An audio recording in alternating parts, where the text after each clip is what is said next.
عباس Jafri Washington سے آپ سے مخاطب ہوں۔ کیا پاکستان اور بھارت کے درمیان ایک اور تصادم متوقع ہے؟ کیا بھارت ایک اور متوقع تصادم کے لیے تیاریاں کر رہا ہے؟ کیا مئی کے اوائل میں جو تصادم ہوا ہے دونوں ملکوں کے درمیان، کیا دونوں ملک اس تصادم میں ایٹمی جنگ کے دہانے پر پہنچ چکے تھے؟ دنیا نے کس طرح سے اس پر ریئیکٹ کیا، اور اگر آئندہ یہ صورتحال ہوئی تو دنیا کس طرح سے ریئیکٹ کرے گی؟ پاکستان کے لیے پانی کی بندش کیا معنی رکھتی ہے، اور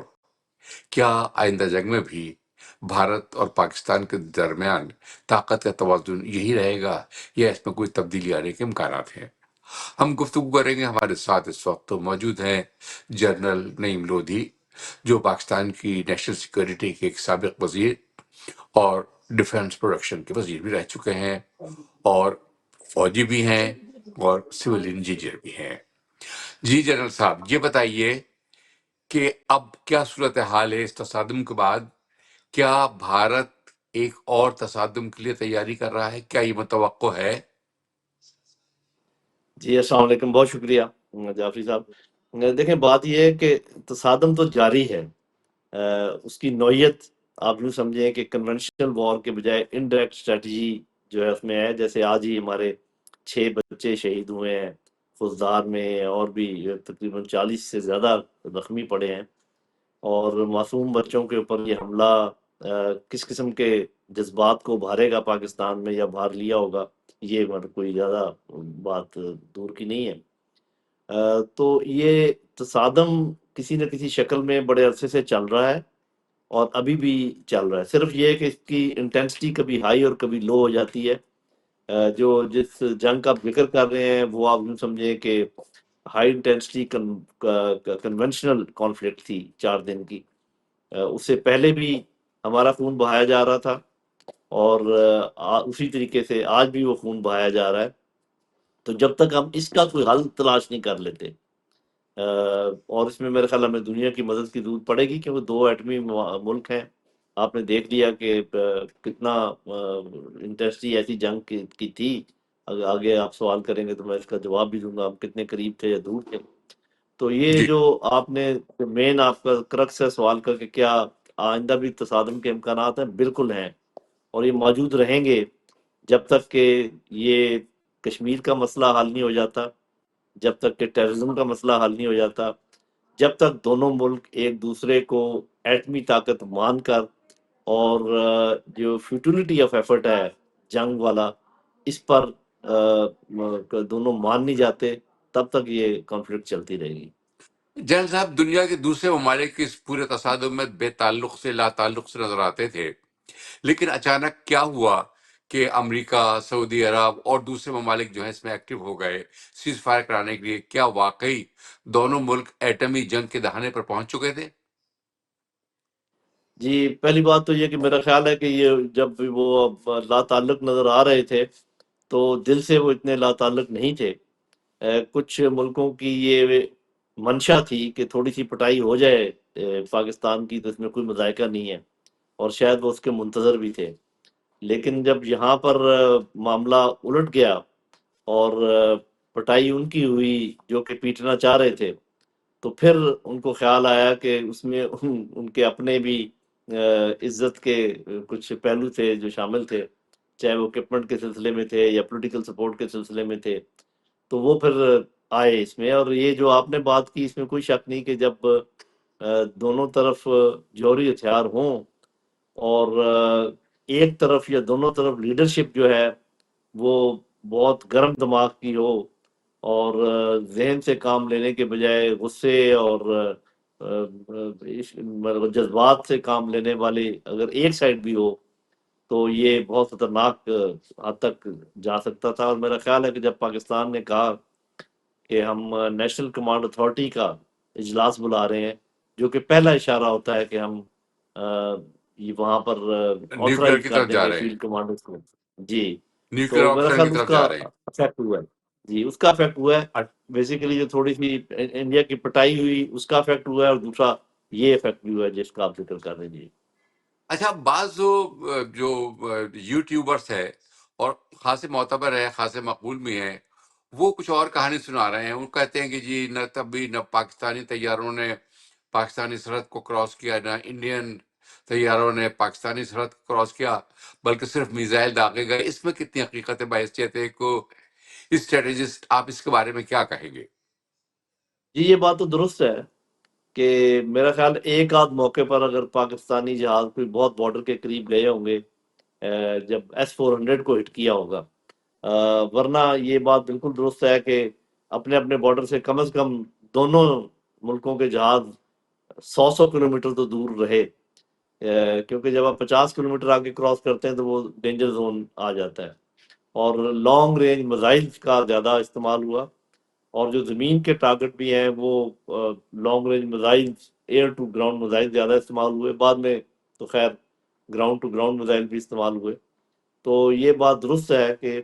اس قسم کے وہ نہیں گئے، کہ کیونکہ اس میں بڑے خدشات تھے، بڑے خطرات تھے، نہ ان کے جہاز ادھر آئے نہ ہمارے جہاز ادھر گئے، لیکن کیونکہ ہمارا رینج مار کی زیادہ تھی اس لیے ان کو زیادہ نقصان اٹھانا پڑا۔ تو یہ بات تو ڈاگ درست فائٹ کی ہے کہ نوبت نہیں آئی؟ یہ ڈاگ فائٹ ہی تھی۔ یہ ڈاگ فائٹ کا اصل میں جو پرانا کانسیپٹ ہے کہ جہاز ایک دوسرے کو دیکھ کر لڑتے ہیں اور منور کرتے ہیں اور مارتے ہیں، وہ کانسیپٹ اب ختم ہو گیا ہے۔ ابھی ڈاگ فائٹ آپ رڈار سے دیکھتے ہیں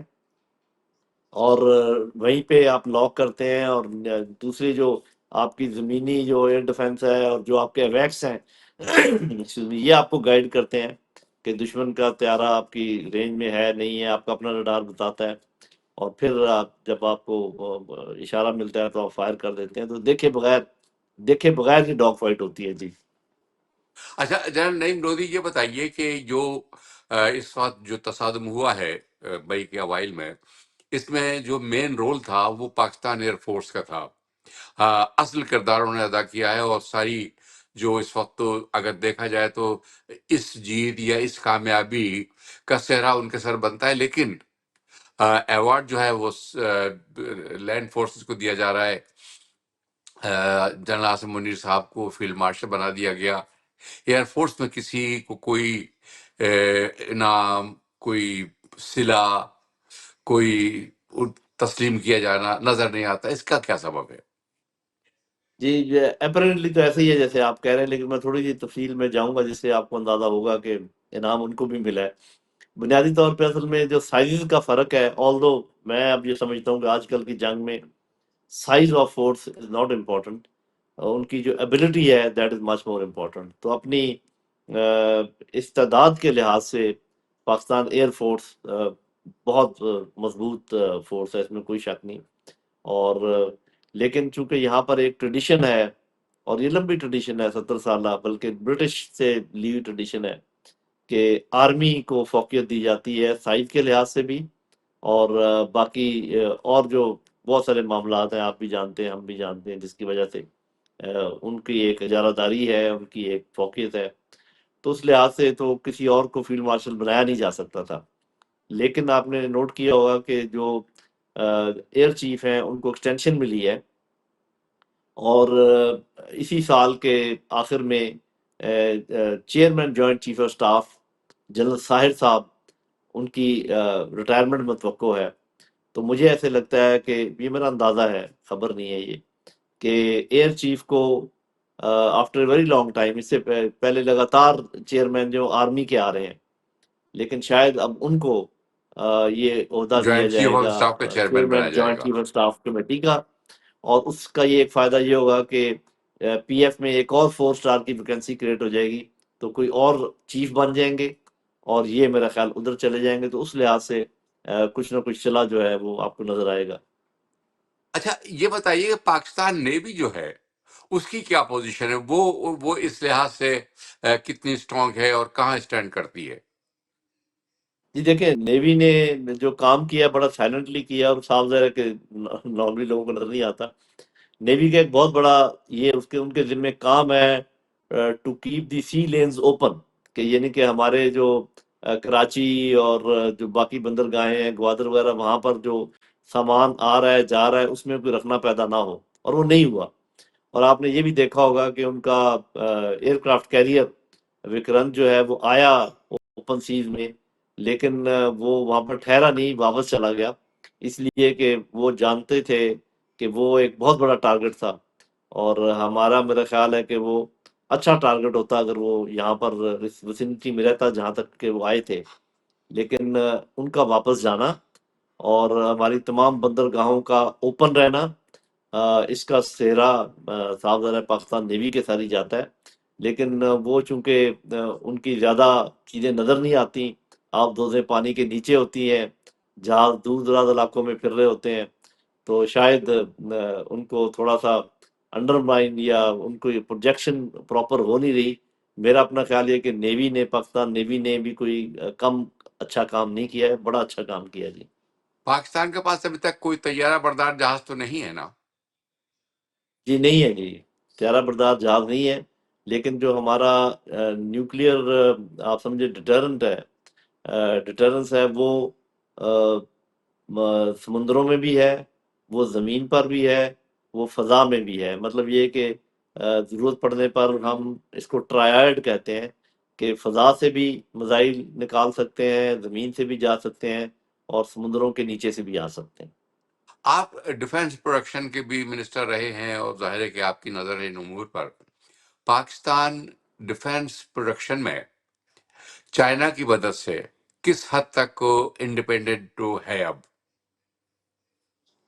جی دیکھیں، میرا خیال ہے کہ یہ جو ہم پر وقتاً فوقتاً پابندیاں لگتی رہی ہیں، اس کا ہمیں بہت فائدہ ہوا ہے، کیونکہ اپنے ڈیفنس کے لیے ہم نے ہاتھ پاؤں تو مارنے تھے، کچھ نہ کچھ تو کہیں نہ کہیں سے پروکیور کرنا تھا، تو یہ ایک قسم کا میں کہتا ہوں شکر گزار ہیں ہم ویسٹرن ہیمسفیئر کے کہ انہوں نے پابندیاں لگانے والوں وقتاً کے؟ فوقتاً جی پابندیاں لگانے والوں کے شکر گزار ہیں کہ پابندیاں لگائیں اور ہمیں خود انحصاری کی طرف دھکیلا، اور اس کی بہترین مثال یہ ہے کہ ہندوستان جو کہ ہم سے بڑا ملک ہے، ہم سے زیادہ امیر بھی ہے پیسوں کے لحاظ سے، لیکن ان کی اتنی جو انڈیجنس پروڈکشن ہے وہ ہمارے مقابلے کی نہیں ہے، چاہے آپ جہاز دیکھ لیں، چاہے آپ دوزیں دیکھ لیں، چاہے آپ ٹینک دیکھ لیں، ہر جگہ ہم ان سے آگے ہیں، اور یہ بنیادی طور پہ تو چائنا کے ہم شکر گزار ہیں، چائنیز ٹیکنالوجی ہے، لیکن جعفری صاحب آپ حیران ہوں گے کہ ہم کہاں کہاں سے ٹیکنالوجیز لا کر ہم نے ان کو انٹیگریٹ کیا ہے، جیسے ابھی ہمارے پاس ایویکس جو ہیں وہ سویڈن کے ہیں، اور جہاز جو تھے یہ چائنیز تھے، اور کچھ الیکٹرانکس جو تھیں وہ ویسٹ سے تھیں، اور ان سب کو ہم نے انٹیگریٹ کر کے اس قابل بنایا کہ یہ سارا جو مارکا لڑا آپ کے سامنے ہوا، تو میرا خیال ہے اس میں Pakistani engineers, Pakistani defence production, اور صاف ظاہر ہے چائنا کی مدد تو ہمیشہ سے ہی، اور جیسے میں نے کہا کہ امریکہ کے بھی مشکور ہیں کہ وقتاً ہمارے اوپر پابندی لگاتا رہا، تو بعض اوقات آپ پر جو سختیاں آتی ہیں وہ آپ کو اس دنیا میں رہنے کے آداب اچھے سکھا دیتی ہیں۔ اچھا، ایک تھیوری یہ بھی کہی جاتی ہے اور بیان کی جاتی ہے، بعض لوگ پیش کرتے ہیں کہ یہ تصادم جو تھا اس سے دونوں ہی ملکوں کے لیڈروں نے اور فوجیوں نے سیاسی فوائد بھی حاصل کیے ہیں۔ آپ کیا کہیں گے اس کے بارے میں، اپنے اپنے جی ملکوں میں؟ دیکھیں، دونوں ملکوں کے اگر ویسے سیاسی فائدہ دیکھا جائے تو میرا خیال ہندوستان کو تو کوئی سیاسی فائدہ حاصل نہیں ہوا، اب پاکستان میں تو جتنا ہوا۔ مرضی وہ کہہ لیں، جی پاکستان کو دعا، میں اس پہ آتا ہوں۔ دوسرا فوجی فائدہ بھی ان کو نہیں ہوا، ان کے جرنیلوں کی کافی آپ کو پتہ ہے ایئر فورس کی بھی بہت زیادہ سبکی ہوئی، تو یہ اگر یہ کہا جائے کہ یہ کسی انڈرسٹینڈنگ کے تحت دونوں سائڈوں کو فائدہ ہوا تو وہ تو نہیں ہوا، لیکن یس پاکستان میں چونکہ تھوڑا سا نظام ہائبرڈ ہے excuse me، تو اس لیے یہاں پر فوجی فائدے کے علاوہ سیاسی فائدہ بھی ضرور ہوا ہے، تو وہ تو معاملے چلتے رہتے ہیں، لیکن یہ میں نہیں یہ کہہ سکتا کہ ہندوستان کو بھی اس کا کوئی سیاسی فائدہ یا ملٹری فائدہ ہوا ہے۔ ایک فائدہ ان کو ضرور ہوا ہے ملیٹریلی، کہ وہ اب جو گیپس بنے ان کے جس کی وجہ سے ان کو یہ سامنا کرنا پڑا، وہ یہ چیک ضرور کریں گے کہ یہ کیا ہوا، اور دوسرا فائدہ ان کو یہ ہوگا کہ اس بہانے چائنا کے اکوپمنٹ کے مقابلے کے لیے وہ بہت زیادہ ویسٹرن اکوپمنٹ ابھی جمع کرنے میں آلریڈی لگے ہوئے ہیں، اور اس میں لگیں گے، تو یہ فائدہ آپ کہہ سکتے ہیں۔ اور اگر اگلے الیکشن میں یا بھی تقریروں کے دوران یہ کہنا شروع کر دیں مودی صاحب، جو کہ میرا خیال ہے لگ رہا ہے وہ کہہ رہے ہیں کہ ہم بدلہ لیں گے، جنگ ابھی ختم نہیں ہوئی، آپ دیکھیں گے آگے ہم کیا کرتے ہیں، تو اس لحاظ سے اگر وہ ایکسٹریکٹ کرنا چاہیں پولیٹیکل فائدہ تو ہو سکتا ہے، ادروائز اپیرنٹلی تو ان کو پولیٹیکلی نقصان ہوا ہے اور ملیٹریلی بھی نقصان ہوا ہے۔ البتہ جیسے میں نے دو اچھا، تین یہ جو باتیں بات کہی ہیں اس کہی سے وہ جاتی فائدہ ہے اٹھانے کے۔ کہ ہم نے 65 کا اور 71 کا بدلہ لے لیا، اس کا مطلب یہ ہے کہ بدلہ تو شکست کا لیا جاتا ہے، جبکہ پاکستان کی جانب سے تاثر یہ دیا گیا تھا خاص طور پر فوج کی جانب سے کہ وہ جنگیں ہم نے جیتی ہیں۔ یہ کیا تماشا ہے؟ جی دیکھیں، پہلی بات تو یہ کہ قطر کی جنگ تو کسی صورت میں نہیں جیتی ہم نے، کوئی اس کو کہہ بھی نہیں سکتا۔ 65 کی جنگ ہم نے ضرور جیتی تھی، اس کی وجہ یہ ہے کہ کبھی اب الگ پروگرام کریں گے تو میں آپ کو بتاؤں گا کہ جنگ کا ہمیشہ کوئی پولیٹیکل ہدف ہوتا ہے۔ جنگ بذات خود کوئی اس کے ایسے اہداف، اگر مثال کے طور پہ اگر کسی آپ علاقے پہ قبضہ کر لیں تھوڑے پر، یا کہ دشمن کو نقصان پہنچا دیں، یہ کوئی بڑا پولیٹیکل فائدہ نہیں ہے۔ لیکن اگر مثال کے طور پہ کوئی ایک بڑا ملک چھوٹے ملک کو ڈسممبر کرنا چاہے، کہ اس کے بڑے بڑے شہروں پر چڑھ دوڑے، جیسے لاہور ہے، سیالکوٹ ہے، اور اس کو دو لفظ کرنا چاہے وزیر آباد کی لائن کاٹ کر، اور وہ نہ کر سکے، تو وہ اس کی شکست ہے۔ تو یہ تو خیر مختصر میں نے بتایا، لیکن آپ اس پر کبھی تفصیلی پروگرام کیجیے گا۔ ہم نے 1948 میں کشمیر کی جنگ بھی جیتی ہے، بیکاز ہمارے ارریگولر لوگ جو تھے وہ ریگولر انڈین فورسز کے خلاف تھے۔ گلگت بلتستان سارے کا سارا آزاد کروایا اسی وقت، یہ بھی ڈوگرا حکومت کے انڈر تھا۔ اس پر آپ کے ساتھ ایک اور تفصیلی جو پروگرام آزاد، ہم الگ کریں گے۔ جی، تو میں کہوں گا کہ سوائے 97 وار کے، جو کہ بالکل کلیئرلی ہم نے ہاری ہے، باقی تمام جنگیں ہم نے یا جیتی ہیں یا برابر کی ہیں۔ اچھا، اب یہ آتے ہیں پانی کے مسئلے کی طرف۔ آپ سول انجینئر بھی ہیں، آپ کو پتا ہے کہ پانی کا مسئلہ، یہ بھی کہا جاتا ہے کہ آئندہ جو جنگیں ہوں گی وہ پانی پر ہوں گی، اور ایسا لگتا ہے کہ یہ انہی جنگوں کا آغاز ہے بھارت اور پاکستان کے درمیان۔ بھارت کی جانب سے سندھ طاس معاہدے سے علیحدگی اختیار کرنے کے اعلان اور پاکستان کا پانی بند کرنے کے اعلان کے بعد کیا صورتحال بنے گی اب؟ یہ بہت ہی خطرناک صورتحال بنے گی، کیونکہ آپ کو پتا کہ انوائرمنٹ کی ڈیگریڈیشن کا امپیکٹ جن ملکوں پر ہے اس میں بھی پاکستان سر فہرست ہے۔ جس کا مطلب ہے موسم بدل رہے ہیں، ٹمپریچر ہائی ہو رہے ہیں، پانی کی کمی ہو رہی ہے، اور اسی دوران اگر آپ کا جو پانی کا حق ہے اس پر بھی کوئی ڈاکہ مارے اور کہے، تو پھر تو یہ آپ کی زندگی اور موت کا سوال ہے۔ تو میرا خیال ہے کہ جو ہم نے فیصلہ کیا ہے کہ پانی کی کے روکنے کو ہم جنگی اقدام سمجھیں گے، وہ بالکل درست ہے۔ لیکن پاکستان کو سوچنا پڑے گا کہ کس طریقے سے ایک ایٹمی ملک اور اپنے سے کئی گنا بڑے ملک کا وہ کیسے مقابلہ کریں گے۔ اس میں آپ کو بہت ڈپلومیسی کی ضرورت بھی ہوگی، اس میں آپ کو کچھ ملکوں کے ساتھ تعاون بھی کرنا پڑے گا، ان کا تعاون حاصل کرنا پڑے گا۔ مثال کے طور پہ کشمیر جو ہے ابھی صرف دو ملکوں اور کشمیریوں کا مسئلہ نہیں رہا، ٹرائلیٹرل تھا نا پہلے، انڈیا، پاکستان اور کشمیری۔ ابھی China is a big stake holder, تو ہمیں چاہیے کہ اس اسٹیک ہولڈر کے اور اسٹیک اس کے اندر بلڈ کریں، اور چائنا کو یہ باور کرائیں کہ کشمیر کی جنگ اب ہم نے مل کر لڑنی ہے، صرف پاکستان کی جنگ نہیں ہوگی۔ اندر سے کشمیری ان کی خبر لیں گے، ادھر سے پاکستان، ادھر سے چائنا، اس قسم کا کوئی ماحول بنے گا، تب جا کے ہم اپنا پاکستان اپنا پانی بچا پائے گا، ورنہ یہ بہت بڑا تھریٹ ہے جو ہمیں ملا ہے۔ لیکن اس کا فائدہ وہ مگر جیسے میں نے پہلے چائنا کہا کی تھا نا کہ مداخلت کی پابندیاں۔ صورت میں چائنا کی مداخلت کی صورت میں کیا دوسرے مغربی ملکوں کی طرف سے مداخلت نہیں ہوگی؟ اور کیا پھر یہ جی، ایک بین الاقوامی یہ تو تصادم نہیں میں بن میں جائے نے گا؟ میں نے تو جی میں نے تو بہت سمپلسٹک فارم میں بات کی ہے نا، آپ صحیح کہہ رہے ہیں، اس کی تفصیلات میں تو جانا پڑے گا کہ کس قسم کی مدد ہو سکتی ہے، کس قسم کی مدد نہیں ہو سکتی، کیا فزیکلی فوجیں مدد کریں گی یا صرف اور طریقوں سے کریں گی۔ تو وہ جیسے میں کہہ رہا تھا پہلے، آپ کو بتایا میں نے کہ جب پابندیاں لگیں تو ہمیں دھکیل دیا گیا خود انحصاری کی طرف، تو بھارت نے یہ کہہ کر کہ ہم پانی بند کر دیں گے، ہمیں زبردستی دھکیل دیا اس پلاننگ کی طرف، جس کے ذریعے ہم انشاءاللہ اپنا پانی کبھی بھی بند نہیں ہونے دیں گے۔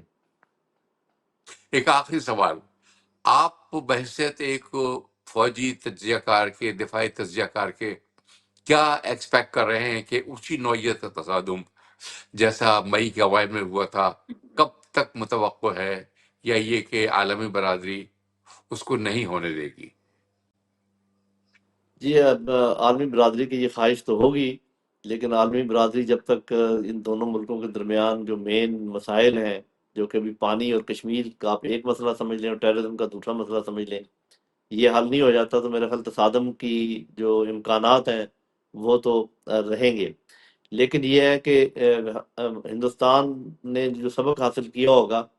کہ وہ جس طریقے سے ہمارا خون ویسے ہی بہا رہے ہیں انڈائریکٹلی، جیسے آج اٹیک ہوا ہے بی ایل اے کو یوز کر کے، ٹی ٹی پی کو یوز کر کے، داعش کو یوز کر کے، ان کے لیے وہ جو طریقہ کار تھا پاکستان کو کمزور کرنے کا، اور ہمیں کوشش کر کے کہ یہاں پر انویسٹمنٹ نہ ہو اور یہاں پر دوسرے پولیٹیکلی ہم اسٹرانگ نہ ہوں اپنے دوسرے ملکوں کے ساتھ تعلقات کے حوالے سے، یہ کوشش جو پہلے بھی وہ کر رہا تھا وہ زیادہ کامیاب تھی اس کے مقابلے میں جو انہوں نے فزیکلی حملہ کرنے کی کوشش کی ہے۔ تو اب بلکہ ہمارے لیے یہ مسئلہ ہے کہ یہ جو انڈائریکٹ اسٹریٹجی ہے ہندوستان کی، اس کا جواب ہم کیسے تیار کریں گے، ایک چھوٹا ملک ہونے کے ناطے، اور دشمن جو ہے بڑا بھی ہے اور نیوٹرل ملک بھی ہے، لیکن پہلے بھی ہم کبھی اس روک میں نہیں آئے، اور اب بھی ہم انشاءاللہ کوئی نہ کوئی اس کا حل تلاش کریں گے، اور اس کا کوئی سکہ بند طریقہ اپنایا جائے گا، کیونکہ یہ ممکن نہیں ہے کہ وہ ہمارا خون بہاتے رہیں اور ہم خاموش رہیں۔ اور آخر میں یہ ضرور ایڈ کروں گا کہ یہ تو ہندوستان نے خود ایک پریسیڈنس پیدا کر دیا ہے۔ پہلگام میں نہ ان کے پاس شواہد تھے ہمارے خلاف Excuse me، پھر بھی انہوں نے باقاعدہ ہماری طرف فنگر پوائنٹنگ کر کے حملہ کر دیا۔ اس کا مطلب انہوں نے ایک دروازہ کھول دیا کہ یہ بھی ممکن ہے کہ کسی ٹیررزم کے ایکٹ کے جواب میں آپ دوسرے ملک پر حملہ کر دیں، تو یہ حق اب ہمارے پاس بھی موجود ہے۔ اصل میں یہ جو بات آپ نے کی، بعد ایک اور سوال یہ پیدا ہوتا ہے کہ جو انڈین فورن منسٹر نے کہا ہے کہ آپ نے پاکستان کو انفارم کر دیا تھا کہ ہم ٹارگٹ کریں گے بقول ان کے دہشت گردوں کے ٹھکانوں کو، تو پاکستان نے الٹا ہم پر حملہ کر دیا۔ اس کا کیا جسٹیفیکیشن ہے، کیا لاجک ہے اس میں؟